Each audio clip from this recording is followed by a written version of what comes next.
Donc vidéo beaucoup plus rapide que d'habitude qui va simplement expliquer comment uploader des documents sur HubSpot et les utiliser dans vos communications commerciales.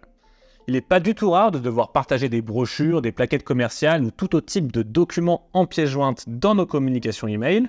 Et afin d'éviter de perdre du temps à retrouver le document en local et l'inclure en pièces jointes, on peut simplement uploader l'entièreté de nos documents sur HubSpot pour pouvoir y accéder en un clic pour chacune de nos communications email. Donc pour ce faire, c'est très simple, il vous suffit d'aller dans Vente et dans Documents. Vous allez ensuite choisir sur Upload Document, choisir sa source, l'importer, et puis voilà, c'est bon. Vous remarquez que je l'ai appelé d'une certaine manière, B2B UK Sales Brochure, et ça doit vous rappeler quelque chose si vous avez suivi ma vidéo sur les propriétés, où j'explique que d'avoir une nomenclature en fil d'Ariane dédiée à l'entièreté des actifs de votre portail vous permet de gagner un temps fou lorsque vous devez retrouver un élément particulier de votre portail.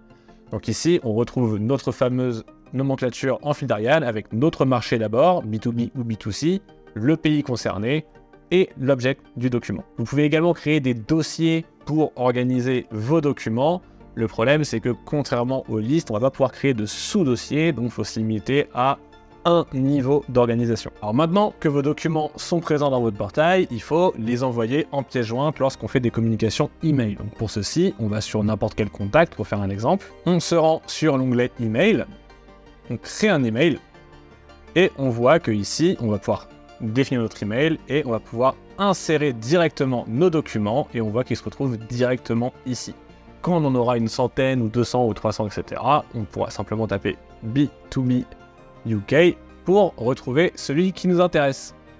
On clique dessus et on voit qu'il apparaît directement dans notre mail en tant que lien, ce qui va nous permettre également de traquer l'interaction de notre lead avec ce fameux document. Donc ça, c'est pour envoyer des documents qu'on va dire globaux et qui vont concerner l'entièreté de nos leads. Donc maintenant, si on va avoir des documents qui sont spécifiques à chaque lead, donc par exemple des NDA, des devis, des factures, etc., on va pouvoir simplement aller sur cette page-là, qui est la fiche spécifique d'un lead.